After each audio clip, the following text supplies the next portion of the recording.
செம்ம டேஸ்ட்டாக இருக்குங்க. சப்பாத்தி, பூரி, பரோட்டா, தோசை, இட்லி வேறு லெவலுங்க டேஸ்ட்டு. அனைவருக்கும் வணக்கம். எஸ்போர்ட் தமிழ் சேனல், உங்கள் சேகர். இன்றைக்கி என்ன பார்க்க போகிறோம்னா, ஒரு வெள்ளை கொண்டக்கடலையை வச்சு சிக்கன் பண்ண போகிறோம். செம்ம டேஸ்ட்டாக இருக்கும். டேஸ்ட்டு வேறு லெவலாக இருக்கும். சமைக்கிறோம், ருசிக்கிறோம், வாங்க. கொண்டக்கடலை சிக்கனுக்கு தேவையான பொருளெல்லாம் எடுத்து வச்சுக்கிறேன். சரிங்களா? ஒரு 7 பீஸு லெக் பீஸ் எடுத்துக்கிறேன். கொண்டக்கடலை கிட்டத்தட்ட 6 மணி நேரம் ஊறி இருக்குது. சரிங்களா? நான் போடுறப்போ ஒரு அளவும் சொல்கிறேன். சரிங்களா? இப்போ கொண்டக்கடலையை ஒரு 5 விசில் விட்டு எடுத்துக்கிறேன் குக்கரில். சரிங்களா?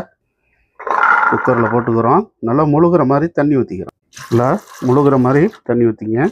5 விசில். சரிங்களா? இதுக்கு கொஞ்சம் போல் சால்ட்டு போட்டுக்கிறோம். கொஞ்சமாக ஜீரகம் போட்டுங்க. சரிங்களா? இதுக்கு ஒரு மூடியை போட்டுக்கிறோம். இப்போ என்ன பண்ணுறோம், 4 பச்சை மிளகா, ஒரு 7-8 முந்திரி, அரை மூடி தேங்காய் திருக்கி வச்சுக்கிறேன். இது ஃபுல்லாகவே மிக்ஸி ஜாரில் அரைச்சிக்கிறோம். கொஞ்சமாக தண்ணி ஊற்றி நல்லா ஃபைன் பேஸ்ட்டாக அரைச்சிங்க. நல்லா 5 விசில் விட்டு எடுத்தாச்சு. இந்த தண்ணியை நம்ம வடிகட்டியே எடுத்துக்கிறோம். சூப்பராக வந்துருச்சு. சரிங்களா? இப்போ என்ன பண்ணுறோம், ஒரு 50 கிராமு சன்ஃப்ளவர் ஆயில் போட்டுக்கிறேன். 1 டீஸ்பூனு நெய். சரிங்களா? 1 டீஸ்பூன் போதும். இது நல்லா சூடாகட்டும். இது தாளிப்பு ஜாமான், கொஞ்சம் சோம்பு, சின்னதாக 2 பிரியாணி இலை, ஒரு 1/2 கிராம் பட்டை, 1/2 கிராம் கிராம்பு. சரிங்களா? ஒரு 5-6 ஏலக்காய் இதோட போட்டுக்கிறோம். நல்லா பொரியிட்டோம். நல்லா பொரிஞ்சு வருது. ஒரு துண்டு இஞ்சி, 10 பல்லு பூண்டு. சரிங்களா? இந்த பொரிஞ்சதோட இந்த இஞ்சியையும் இதோட சேர்த்துக்கிறோம். சரிங்களா? இதே மாதிரி செய்யுங்க. இதை நல்லா கலக்கி விடுங்க. இஞ்சி பூண்டு போட்டதும் கீழே அடி பிடிக்கும், பார்த்துக்கணும். 2 கொத்து கருவேப்பிலையா இதோட போட்டுக்கிறோம். சரிங்களா? மாதிரி தட்டி விடுங்க. கொஞ்சம் கலர் மாறட்டும். இந்த இஞ்சி பூண்டு கொஞ்சம் சும்மல் போட்டோம். ஒரு 100 கிராம் பல்லாரி வெங்காயம், பெரிய வெங்காயம், அதையும் இதோட சேர்த்து. வெங்காயம் ஒரு சில்வர் கலர் வரட்டும். சரிங்களா? இந்த மாதிரி நல்லா பரட்டி விடுங்க. இது அவ்வளோ டேஸ்ட்டாக இருக்கும். இந்த கொண்டக்கடலை சிக்கனு செஞ்சு சாப்பிட்டு பாருங்கள், வேறு லெவலாக இருக்குங்க. இடியாப்பம், தோசை, பரோட்டா எல்லாத்துக்கும் வச்சு சாப்பிடலாம். சூப்பராக இருக்கும். நல்ல ஒரு கிரேவி சூப்பராக இருக்கும். நீங்களும் இதே மாதிரி ட்ரை பண்ணுங்கள். இந்த போடுற பக்குவம் தான் மெயின். இப்போ என்ன பண்ணுறேன், ஒரு 7 பீஸு லெக் பீஸ் எடுத்து வச்சுக்கிறேன். அப்படியே இந்த ஆயிலோட நல்லா பிரட்டி விடணும். அப்படியே சேர்த்துங்க. சரிங்களா? இது ஆயிலில் வெந்தது மருக்கும் தான் நம்ம 2 தக்காளி வச்சுக்கிறோம். அதை அதோட சேர்த்துக்க போகிறோம். நல்லா அந்த வெங்காயம், இஞ்சி பூண்டோட இந்த கறியும் நல்லா வேகணும். சரிங்களா? இதே மாதிரி நல்லா பிரட்டி விடுங்க. இப்போ சிக்கன்லேருந்து தண்ணி விட ஆரம்பிக்கும். அதுலேயே வெங்காயம் நல்லா வெந்துடும். இப்போ என்ன பண்ணுறோம், இதுக்கு தேவையான உப்பு போட்டுக்கிறோம். தேவையான உப்பு போட்டுக்கிறேன். நீனும் உங்களுக்கு தேவையான உப்பு போட்டுங்க. சரிங்களா? விரட்டி விடணும். அடி பிடிக்காது. உப்பு போட்டது மாதிரி தான் அடி பிடிக்காது. இந்த வெங்காயத்தோடைய இந்த சிக்கனை நல்லா வெந்து வரணும். சரிங்களா?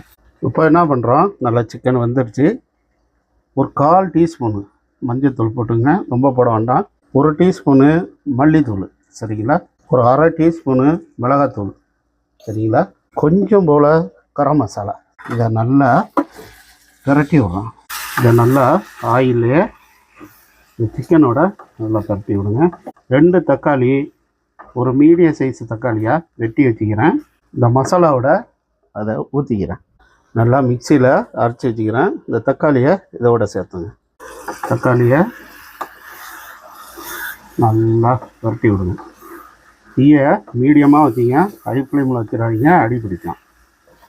தண்ணி இதை ஊற்றக்கூடாது.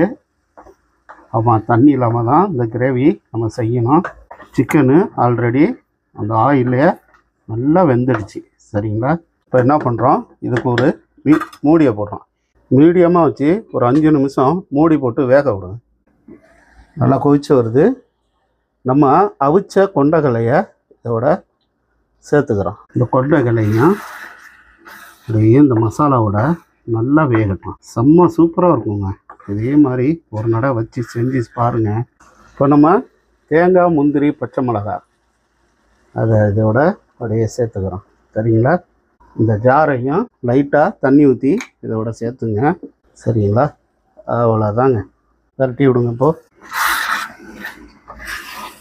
சூப்பராக வந்துருச்சு பாருங்க. கலர் பாருங்கள், கிரேவியோட கலரை. பரோட்டா, சப்பாத்தி, தோசை எல்லாத்துக்கும் வச்சு சாப்பிடலாம். அவ்வளோ டேஸ்ட்டாக இருக்கும். சரிங்களா? இது நல்லா கொதிச்சு வரட்டும். ஒரு மூடியை போடுங்க, நல்லா வேகட்டும். இப்போ ஓப்பன் பண்ணி பார்ப்போம். நல்லா கொதிச்சு வருது, சூப்பராக வந்து வருது. கொஞ்சம் பெப்பர் தூள் போட்டுக்கிறோம். அப்படியே பெப்பர் தூளை போட்டு நல்லா பரட்டி விடுங்க. பாருங்க, சிக்கன்லாம் அருமையாக வந்துடுச்சு. இப்போ என்ன செய்யணும், மல்லித்தலையை போட்டுக்கிறோம். கொஞ்சம் போல் மல்லித்தலையை போட்டு அடுப்பை ஆஃப் பண்ணிக்கிறோம். சரிங்களா? கொண்டக்கடலை சிக்கனு ரெடி ஆகிடுச்சு.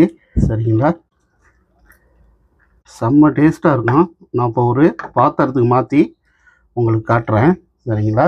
ஒரு பாத்திரத்துக்கு மாற்றி தான் இப்போ நான் உங்களுக்கு காட்டுறேன். இந்த கொண்டக்கடலை சிக்கனு வச்சு சாப்பிட்டு பாருங்கள். இதே மாதிரி செம்ம டேஸ்ட்டாக இருக்குங்க. சப்பாத்தி, பூரி, பரோட்டா, தோசை, இட்லி வேறு லெவலுங்க டேஸ்ட்டு. நீங்களும் இதே மாதிரி ட்ரை பண்ணி பாருங்கள். வேறு லெவலாக இருக்கும் டேஸ்ட்டு.